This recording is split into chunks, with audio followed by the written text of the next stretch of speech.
Welcome back. We are learning about the mental health struggles of the alleged National Guard shooter after he came to the United States from Afghanistan. Emails from 2024 obtained by CBS News shows he spent weeks on end in isolation, and his caseworkers expressed concern over so-called manic episodes. Nicole Sganga joins me now. Nicole, we'll have more on that, but we have an update on the condition of the second National Guardsman survivor, Andrew Wolfe. What is it? Yeah, that's right. A glimmer of hope for Staff Sergeant Andrew Wolfe, the West Virginia governor, saying today during a press conference that when a nurse asked Wolfe, who had emerged from surgery on Thursday and was formerly in an induced coma but has since waken up, when he was asked for a thumbs up, he did respond to that nurse's request and he was able to wiggle his toes. So sounds like we're not out of the woods just yet. His family is asking for everyone's prayers and also prayers for the family of Army Specialist Sarah Beckstrom, the 20-year-old who passed on Thanksgiving Day.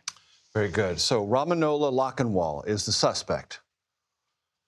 Granted asylum in the spring of 2025, but you have uncovered information about concerns expressed by those working alongside him in a caseworker capacity in 2024. Yeah, that's exactly right. In fact, these concerns sprung up in January of 2024, so more than a year prior to when asylum was granted, Major. And in fact, CBS News spoke with the caseworker that was tracking Rahmanullah Lockenwall's case, and she told us that by the beginning of 2024, when she wrote those emails, that his personality had evolved from a charismatic father to so depressed that he needed to be forced to go to some of his SIV interviews in 2024. A little bit special immigrant visa. Special immigrant visa. A little more on that later, but I just want to read for you part of these emails that this caseworker sent. She writes, he spends most of his time for weeks on end in his darkened bedroom, not speaking to anyone, not even his wife and kids. I personally believe that Rahmanullah is suffering from both PTSD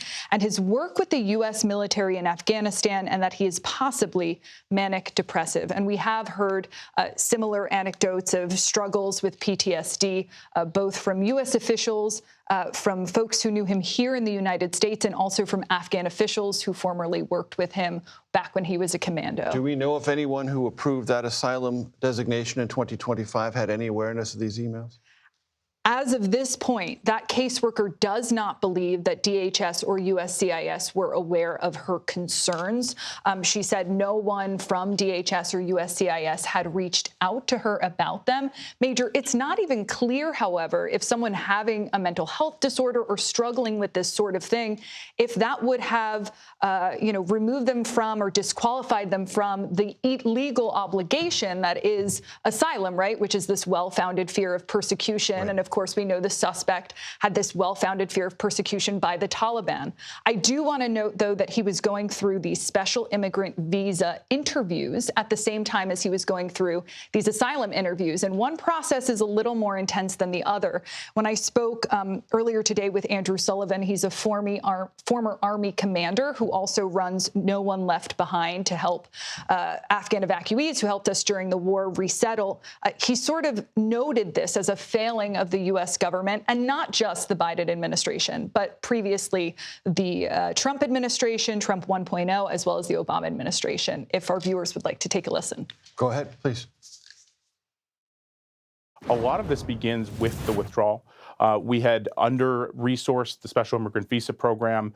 We unfortunately had tens of thousands of deserving, patriotic, dutiful Afghans that would have been eligible for the SIV program that weren't processed in time. And so that is why we unfortunately had to have the evacuation that we did, bringing people in under humanitarian parole. And so really forward-facing and ensuring that that program continues to function, continues to support our most trusted and vetted allies is critical. We failed to expedite the SIV process. Correct. And Major, another failing of the U.S. government, we never passed the Afghan Adjustment Act that would have given Afghan evacuees a path to permanent residency, as well as another round of vetting. It had bipartisan support, but it never got a hearing, a markup, or a floor vote. Now, top officials have pointed to what they say is domestic radicalization, but we should say so far, intelligence sources tell CBS News that there's no indication this suspect had any sort of foreign extremist ties. Nicole Sganga, with everything we need to know on this story up to the minute. Thank you so much.